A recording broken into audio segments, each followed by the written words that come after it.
Makkah itu diambil dari kata Bakkah. Inna awwala baitin wudi'a lin-nasi lalladzi bi Bakkata mubarakan wa hudan lil-alamin fihi ayatun bayyinatun maqamu Ibrahim wa man dakhalahu kana amina walillahi 'alan nasi hajjul baiti man istata'a ilaihi sabila wa man kafara fa inna Allaha ghaniyyun 'anil 'alamin. Apa arti Bakkah? Bakkah artinya adalah menangis. Makkah artinya tempat menangis. Itulah makanya Bapak Ibu yang berbahagia, setiap orang yang sampai ke Makkah, setiap orang yang pertama kali menginjakkan kakinya di tanah Makkah, di tanah Assalamualaikum warahmatullahi wabarakatuh.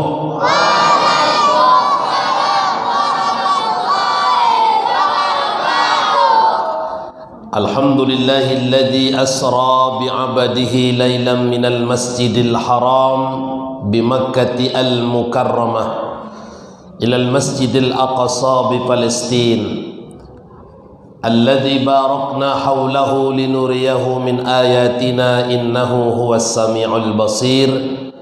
Sadaqallahul azim. Yang kita hormati pengurus Masjid Babus Salam, yang kita hormati seluruh adik-adik remaja dan remaji, para pejuang-pejuang agama Allah, dan kita semua yang hadir di dalam Masjid Babus Salam ini, bapak-bapak, ibu-ibu, kaum muslimin dan kaum muslimat rahimakumullah.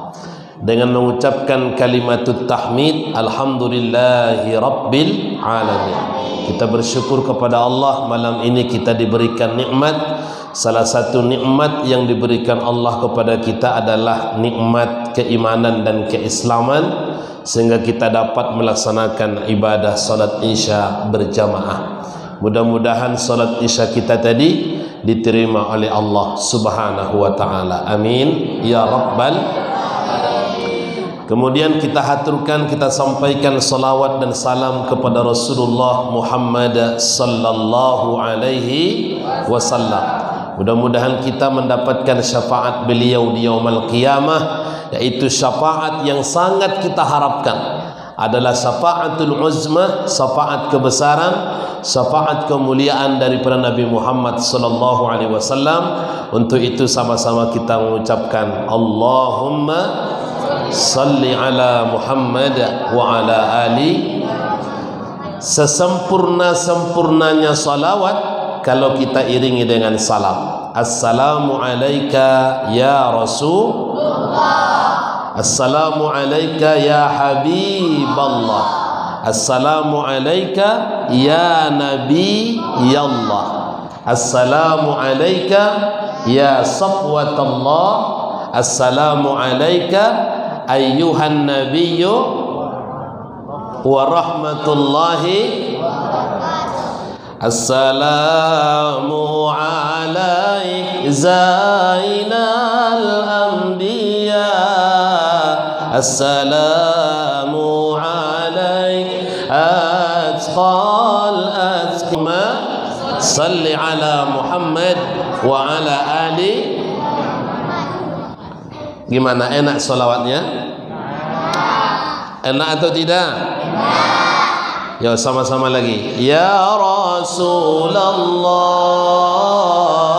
ya Nabi, laka syafa'at wa hada matlabi. Ya Nabi, ya Rasulullah, ya Nabi, laka syafa'at wa hadha matlabi. Ya Nabi, antal murtaja ya masiha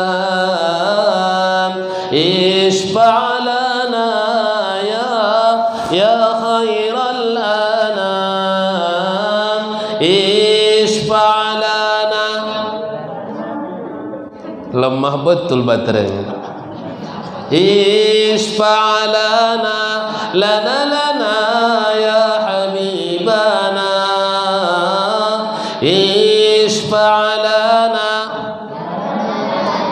ya habibana, laka syafa'at ya Rasulullah, ya Nabi, ya Nabi, ya Rasulullah,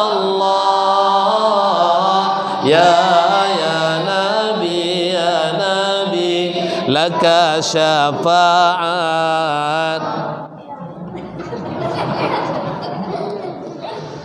Kalau sudah solawat-solawatan ini banyak tak nyambung.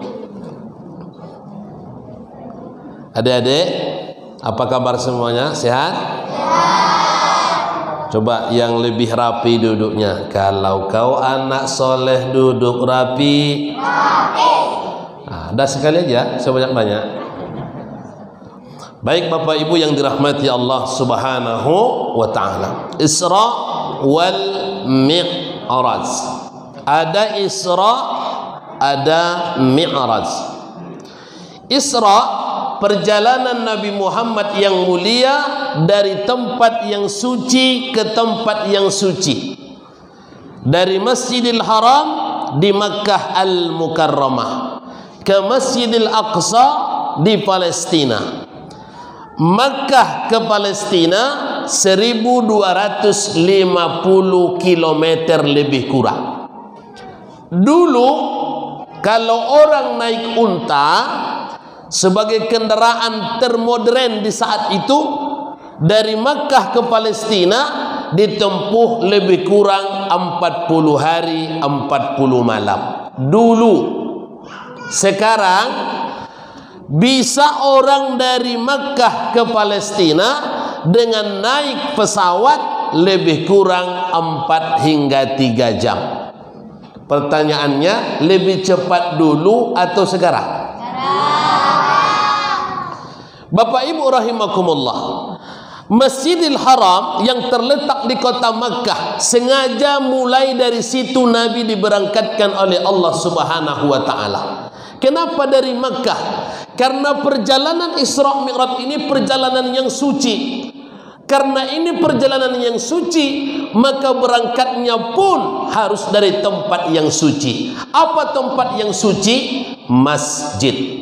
Maka masjid, di mana-mana masjid adalah tempat yang suci. Wa man dakhalahu kana amina. Setiap orang yang masuk ke dalamnya, maka tenanglah hatinya. Siapapun yang masuk ke masjid, pasti hatinya tenang. Betul tak Bapak Ibu? Tapi menengok wajah ibu-ibu ini tidak yakin saya. Ini banyak wajah-wajah bermasalah nampaknya. Dari bayar kredit tadi Bu.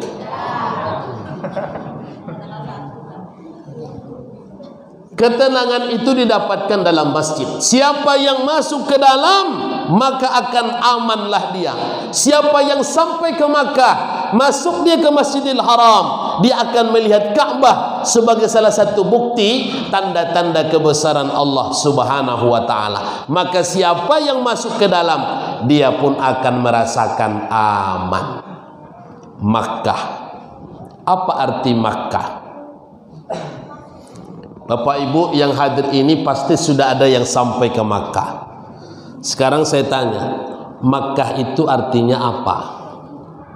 Siapa yang tahu?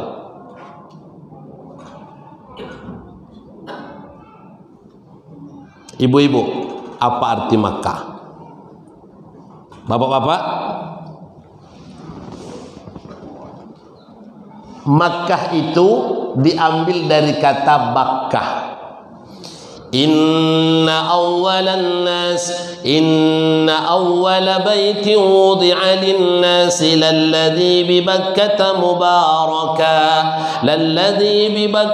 mubarakan wa hudan lil-alamin fihi ayatun bayyinatun maqamu Ibrahim wa man dakhalahu kana amina walillahi 'alan nasi hajjul baiti man istata'a ilaihi sabila wa man kafara fa innallaha ghaniyyun 'anil 'alamin.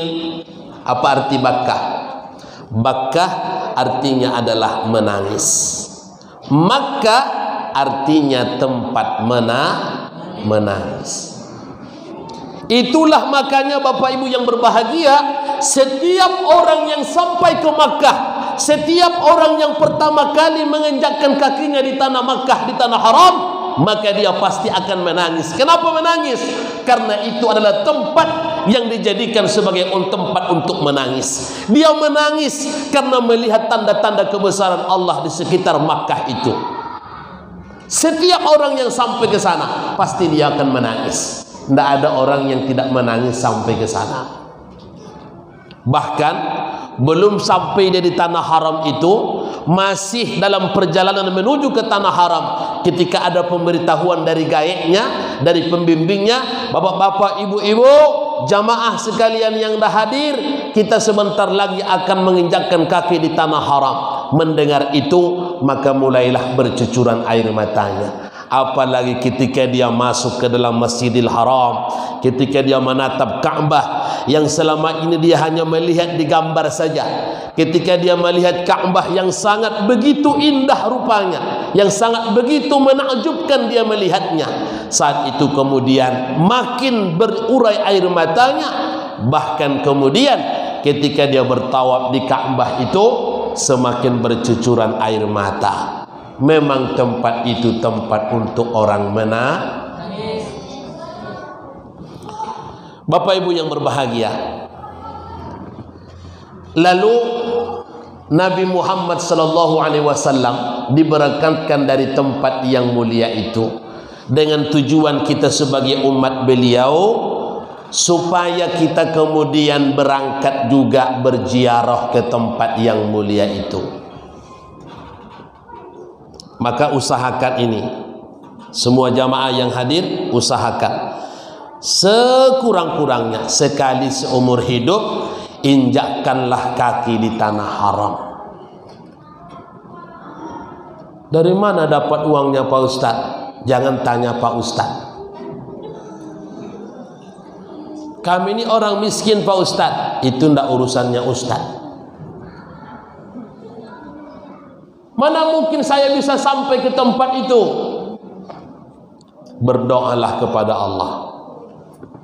Jangan engkau sangka karena hartamu yang banyak membuat engkau sampai ke tempat itu. Tapi sampainya engkau ke tempat yang mulia itu hanya semata-mata karena izin daripada Allah. Makanya saya tidak setuju, saya termasuk orang yang tidak sepaham kalau katanya yang bisa pergi haji umroh itu harus orang kaya, harus pitinyo baliak-leak. Leton tu ibu baliak-leak. Baliak-leak itu bahasa apa tu? Kalau kami baliak-leak namo, indah harus pitinyo banyak, indah harus orang kaya yang bisa ke sana, indah mesti orang yang punya kebun sawit yang luas baru bisa haji dan umrah. Tidak, siapapun hamba Allah, umat Nabi Muhammad SAW diperintahkan untuk melangkahkan kaki ke sana. Silahkan. Bahkan ketika Nabi Ibrahim alaihissalam diperintahkan oleh Allah, setelah engkau selesai membangun Ka'bah wahai Ibrahim, maka naiklah engkau ke bukit Jabal Abi Kubais dan serulah manusia supaya mereka datang berhaji berumrah ke tempat ini. Apa kata Nabi Ibrahim? Ya Allah, bagaimana mungkin aku bisa menyuruh manusia? Sampai di manalah suaraku akan didengarkan oleh mereka ya Allah? Sampai di mana suaraku akan didengar oleh mereka? Maka kata Allah, wahai Ibrahim, tugasmu hanya menyeru, maka seruanmu itu kami akan sampaikan kepada seluruh pelosok penjuru bumi. Bahkan yang mendengarkan seruan itu bukan hanya mereka yang telah lahir ke dunia, bahkan bayi yang masih dalam rahim seorang ibunya akan mendengarkan seruan itu. Bapak Ibu rahimakumullah, maka ikhtiarkan berziarah ke Makkah sekali seumur hidup. Siapa yang salat di dalam 2 rakaat, maka dia dapat pahala 100.000 kali salat di luar Masjidil Haram. Lalu yang sudah sampai ke Masjidil Haram, maka disuruh dia untuk tidak boleh lupa ziarah ke Masjid Nabawi. Di mana? Di kota Madinah Al-Munawwarah. Ya Taibatu ji'tuki sabba. Aku datang mengunjungimu berziarah dengan suka dan duka, semata-mata ingin bertemu berjumpa dengan Rasulullah yang dicinta. Saat aku masuk ke Raudhah, maka kemudian tenanglah akal dan jiwaku, karena di dekatnya ada makam Nabi Muhammad sallallahu alaihi wasallam. Saat aku datang berziarah, aku pun mengucapkan salam. Assalamu alayka ya Rasulullah. Assalamu alayka ya Nabi Allah. Keselamatan atasmu wahai Rasulullah. Inilah aku datang umatmu dari Pekanbaru, dari Jalan Lili, berkunjung berziarah. Keselamatan untukmu wahai Rasulullah. Maka setiap umat-umatnya mengucapkan salam kepadanya. Salam itu pun dibalas oleh Nabi Muhammad. Wa alaikas salam ya ummati. Dan keselamatan atasmu wahai umatku, kata Nabi Muhammad sallallahu alaihi wasallam. Ketika ditanya para sahabat, ya Rasulullah, bagaimana mungkin engkau bisa menjawab salamnya? Bukankah engkau telah wafat ya Rasulullah? Apa kata Rasulullah? Innallaha harrama jasadal anbiya wal mursalin. Sesungguhnya Allah mengharamkan jasadnya para nabi dan para rasul. Jadi salam kita dijawab oleh baginda Rasulullah sallallahu alaihi wasallam. Disinilah letaknya kebahagiaan Bapak Ibu yang berbahagia. Itu namanya Isra, perjalanan yang suci dari Masjidil Haram ke Masjidil Aqsa. Maka Masjidil Aqsa ini pun salah satu masjid yang disuruh dikunjungi. Jadi 3 masjid di dunia ini yang kita kunjungi Bapak Ibu berbahagia. Usahakan sekali seumur hidup. Pertama Masjidil Haram tadi sudah, siapa yang masuk ke dalam, salat dia 2 rakaat, maka pahalanya sama dengan 100.000 kali salat. Kemudian yang kedua, Masjid An-Nabawi di kota Madinah Al-Munawwarah. Siapa yang masuk ke dalam, salat dia 2 rakaat, maka pahalanya sama dengan salat 1000 kali salat. Kemudian yang ketiga adalah Masjidil Aqsa yang terletak di tanah Palestina. Siapa yang masuk ke dalam, salat sunat dia 2 rakaat, maka dia pun mendapatkan pahala 500 kali salat di luar Masjidil Aqsa di Palestina. Yang kedua, Mi'raj, perjalanan Nabi Muhammad dari Masjidil Aqsa ke Sidratil Muntaha, menembus 7 lapisan langit. Dari Sidratil Muntaha kemudian Nabi naik 1 tingkat lagi. Saat itu Jibril tidak bisa lagi menemani Nabi Muhammad sallallahu alaihi wasallam. Kenapa? Karena alam itu bukan lagi alam malaikat, tapi alam itu adalah alam tertentu, dan hanya yang bisa sampai ke tempat itu adalah hamba-hamba yang telah diangkat Allah derajatnya, termasuk Nabi Muhammad sallallahu alaihi wasallam. Siapa lagi setelah Nabi Muhammad? Assalamu alaina wa ala ibadillahis salihin. Termasuk hamba-hamba Allah yang saleh, dia pun akan dinaikkan derajatnya, ditempatkan di tempat yang paling suci. Bapak Ibu yang berbahagia, perjalanan Isra Mi'raj ini melahirkan pelajaran yang berharga dalam kehidupan kita. Ketika Nabi Muhammad sallallahu alaihi wasallam Mi'raj, saat itu Nabi diperlihatkan tentang gambaran sekelompok manusia yang mereka berada di tempat yang tinggi yang diliputi oleh cahaya kemuliaan. Sehingga ketika Nabi menatap mereka ini, Nabi pun kagum. Nabi pun terkagum-kagum melihat mereka ini. Kenapa? Karena tempatnya tinggi, lalu kemudian mereka diliputi oleh cahaya kemuliaan. Kemudian Nabi pun bertanya kepada Jibril, wahai Jibril, siapakah mereka itu yang ditempatkan di tempat yang tinggi lalu kemudian diliputi oleh cahaya kemuliaan? Maka Jibril alaihissalam mengatakan, wahai Muhammad, mereka adalah umat-umatmu yang dahulu ketika hidup di atas dunia adalah orang-orang yang selalu berzikir kepada Allah. Inna fi khalqis samawati wal ard wa ikhtilafil laili wan nahar la ayatin li ulil albab. Di dalam penciptaan langit dan bumi, pergantian siang dan malam, terdapat tanda-tanda kebesaran Allah bagi orang yang berakal. Siapa? Alladzina yadhkuruna Allaha qiyama, mereka yang mengingat Allah saat dia tegak, wa qu'uda, saat dia duduk, wa ala junubihim, saat dia berbaring, wa yatafakkaruna fi khalqis samawati wal ard, lalu kemudian dia mentafakuri apa yang telah diciptakan oleh Allah Subhanahu wa taala. Rabbana, oh Tuhan kami, ma khalaqta hadza batila, tidak ada yang sia-sia yang Kau ciptakan ini. Subhanaka, maha suci Engkau. Faqina adzabannar, jauhkan kami daripada azab api. Melahirkan zikir kepada Allah. Bapak Ibu, ingat, kalau ingin dinaikkan derajat, jangan lupa untuk selalu berzikir kepada Allah. Subhanallah, alhamdulillah, Allahu akbar, subhanallah, walhamdulillah, wa la ilaha illallah. Ada saatnya kita membaca tasbih subhanallah, ada saatnya kita membaca masya, ada saatnya kita membaca insya, ada saatnya kita membaca la haula wala quwata, ada saatnya kita membaca inna lillahi wa inna ilaihi raji'un, ada saatnya kita membaca astaghfirullah, ada saatnya kita membaca la ilaha illallah. Sekarang saya tanya, kapan kita baca subhanallah? Selain sholat, selain habis waktu sholat, kapan lagi kita baca subhanallah? Ini supaya lurus, jangan asal-asal baca. Ini jatuh mangga subhanallah juga, terpeleset orang masuk parit subhanallah juga, orang udah sakit-sakitan subhanallah juga. Kapan baca subhanallah?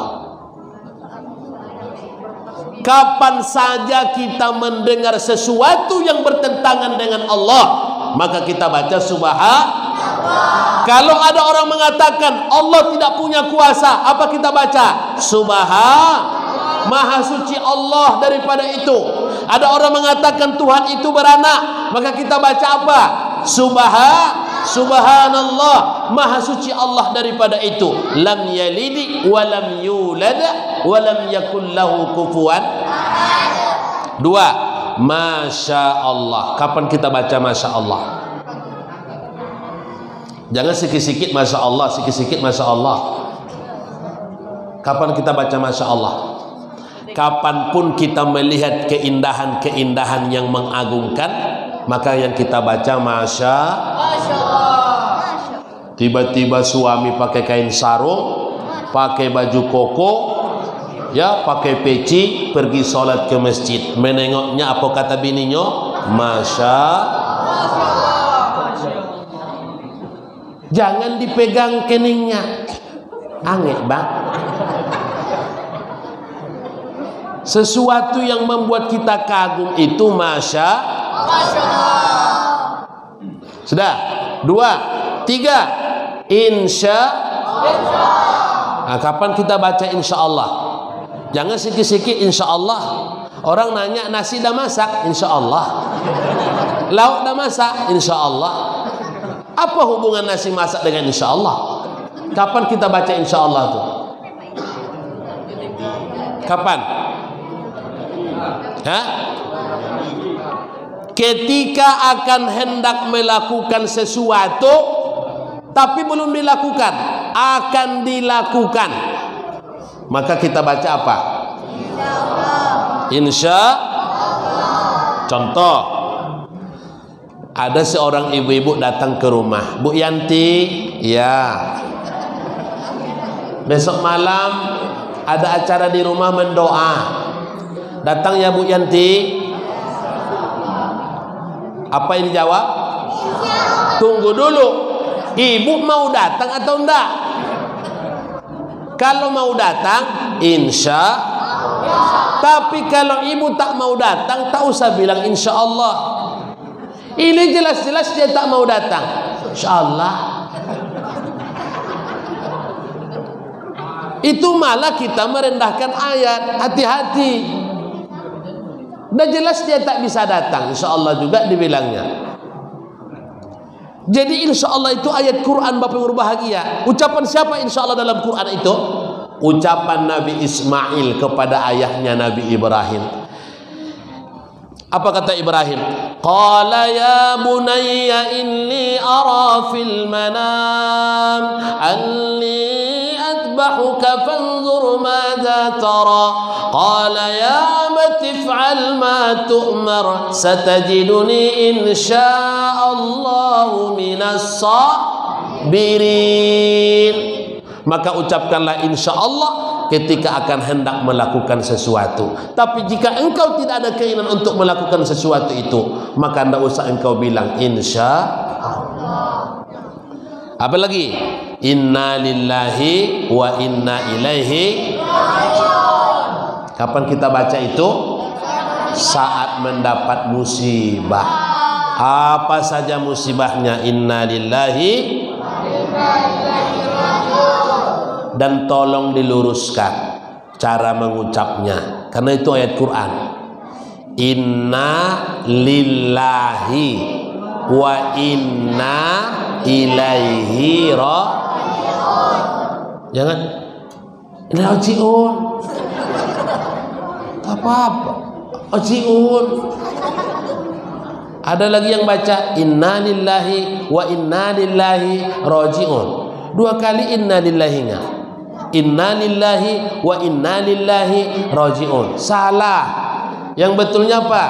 Inna lillahi wa inna ilaihi raji'un. Golongan yang pertama yang mereka berzikir kepada Allah. Yang kedua, umat-umat Nabi Muhammad SAW yang ditempatkan di tempat yang tinggi diliputi cahaya kemuliaan itu adalah mereka yang selalu mencintai masjid. Hatinya terpaut dengan masjid.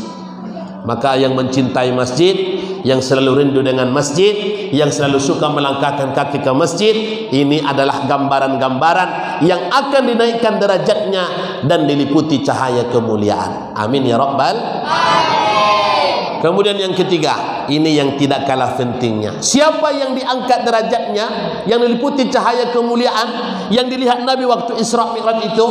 Seorang anak yang berbakti kepada kedua orang tuanya. Birrul walidain. Maka wahai para anak-anak muda yang masih ada orang tuamu, jangan lupa baktimu kepada orang tuamu adalah ladang amal solehmu. Sekarang ini Bapak Ibu berbahagia, banyak anak-anak yang mengecewakan orang tua. Bahkan tidak sedikit orang tua menangis pulang dia ke kampung karena tak diterima anaknya di Pekanbaru. Bayangkan Pak, nasib punya anak. Datang maknya dari Pekanbaru, sampai di Pekanbaru ditolak. Pergi ke rumah anak yang tua, bininya yang galak. Pergi ke rumah anak yang nomor 2, lakinya pula Fir'aun. Pergi ke rumah anak nomor 3, anak terakhir harapan, laki bininya sama-sama galak. Habis sudahlah putus harapan, mengharap belas kasihan anak. Padahal baktimu kepada orang tuamu adalah ladang solehmu yang akan menaikkan derajatmu di hadapan Allah Subhanahu wa ta'ala. Burung dara terbang berempat, terbang tinggi di atas angkasa. Kalau anda hendak selamat, turut perintah ayah dan bunda. Kalau anda hendak selamat, turut perintah ayah dan bunda. Ayah bunda patut hormati, perintahnya wajib turutkan. Ayah bunda patut hormati, perintahnya wajib turutkan. Dari kecilmu coba ingati, sampai besarmu ia manjakan. Dari kecilmu coba ingati, sampai besarmu ia manjakan. Burung dara terbang berempat, terbang tinggi di atas angkasa. Kalau anda hendak selamat, turut perintah. Coba ingat waktu kecilmu, 2 tahun kau disusukan. Coba ingat waktu kecilmu, 2 tahun kau disusukan. Tengah malam waktu tidurmu, selalu dilihat dan didengarkan. Tengah malam waktu tidurmu, selalu dilihat dan didengarkan. Burung dara terbang berempat, terbang tinggi di atas angkasa. Kalau anda hendak selamat, turut perintah ayah dan bunda. Itu lagu qasidah tahun 80. Banyak orang tak hafal lagi lagu qasidah itu. Kalau saya sampai sekarang hafal saya. Kenapa? Karena bagi saya nyanyian itu mendatangkan rasa kita supaya berbuat baik kepada kedua. Maka ibu-ibu kalau mengayun anak, buatlah nyanyian yang bermanfaat. Kalau mengayun anak, ayunlah dengan sesuatu yang mendatangkan pendidikan. Ini kadang-kadang mengayun anak tak apa-apa lagunya. Ada ibu-ibu mengayun anak, Lisa bukan dayan ibu hati, awak bangsai hari raya indah bapiti. Aku makanya miskin sampai sekarang.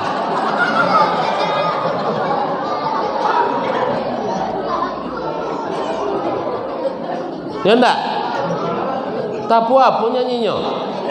Ada lagi pakai nyanyi-nyanyi India. Ada ibu-ibu, tapi bukan ibu-ibu yang di sini. Ibu-ibu yang di sini enggak, maksudnya enggak jauh beda maksudnya. Di ayun anak pakai lagu India. Ho ho ho ho ho. Ah ha ha ha. Hum log koko sampai sakoto dil berjari Hindustani, berjari Hindustani. Hum log koko sampai sakoto.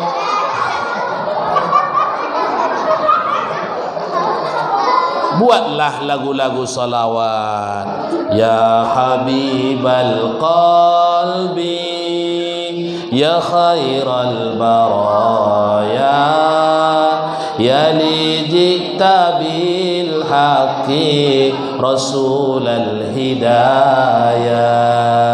Ya Rasulullah,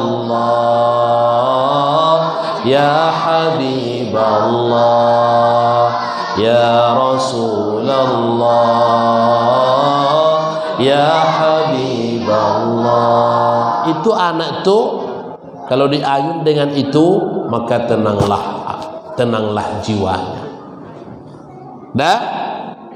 Jadi yang ketiga yang diliputi oleh cahaya kemuliaan itu adalah seorang anak yang tahu balas budi kepada kedua orang tuanya. Maka selagi ayah mak masih hidup, berbaktilah kepada keduanya. Kalau enggak hidup lagi, sudah meninggal Pak Ustadz, doakan, karena doamu selalu dinanti oleh kedua orang tuamu. Kalau mendoakan orang tuamu pun engkau tidak bisa, kapan lagi engkau akan berbuat baik kepada ayah dan ibumu? Sudah meninggal ayah, sudah meninggal ibu, mendoakan pun tidak bisa. Astaghfirullahaladzim, betul-betullah anak yang durhaka. Maka mudah-mudahan kita semua ini tergolong orang-orang yang berbakti kepada kedua orang tua. Amin ya rabbal alamin. Bapak Ibu yang berbahagia, yang terakhir, Isra wal Mi'raj Nabi besar Muhammad sallallahu alaihi wasallam mengajarkan kita supaya istiqomah melaksanakan salat.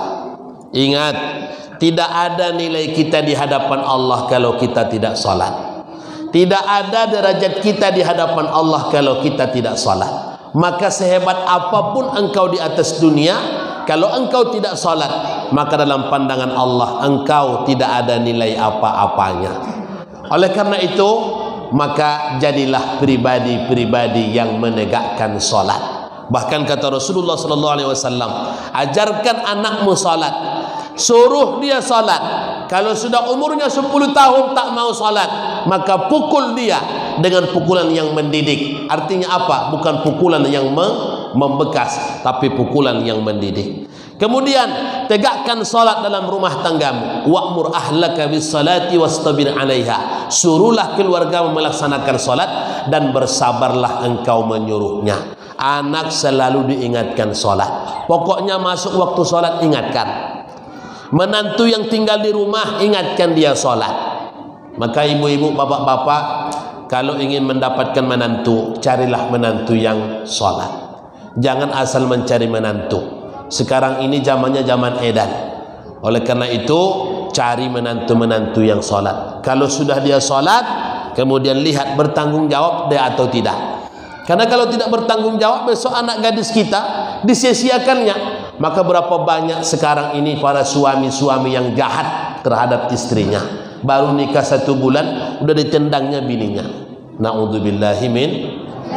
Tapi ini suami-suami di sana. Kalau di sini enggak. Maksudnya enggak jauh beda. Mudah-mudahan kita semua menjadi keluarga-keluarga yang salat, insyaallah. Al-Fatihah. A'udzu billahi minasy syaithanir rajim. Bismillahirrahmanirrahim. Alhamdulillahi rabbil alamin. Ar-Rahmanir Rahim. Maliki yaumiddin. Iyyaka na'budu wa iyyaka nasta'in. Ihdinas siratal mustaqim. Siratal ladzina an'amta 'alaihim ghairil maghdubi 'alaihim waladdallin. Amin. Mari sama-sama kita berdoa kepada Allah. A'udzu billahi minasyaitonir rajim. Bismillahirrahmanirrahim. Alhamdulillahi rabbil alamin wahdahu wassalatu wassalamu ala asyrafil anbiya'i wal mursalin wa ala alihi wa sahbihi ajma'in.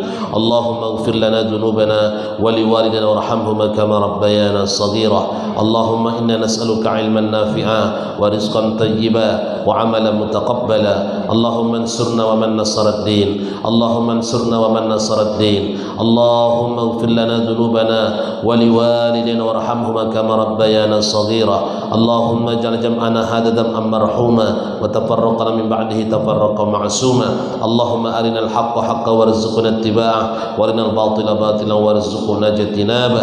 ربنا بارك لنا في رجب وشعبان وبلغنا رمضان. اللهم بارك لنا في رجب وشعبان وبلغنا رمضان. ربنا آتنا في الدنيا حسنة وفي الآخرة حسنة وقنا عذاب النار. والحمد لله رب العالمين. تقبل الله منكم منا ومنكم تقبل يا كريم. السلام عليكم ورحمة الله.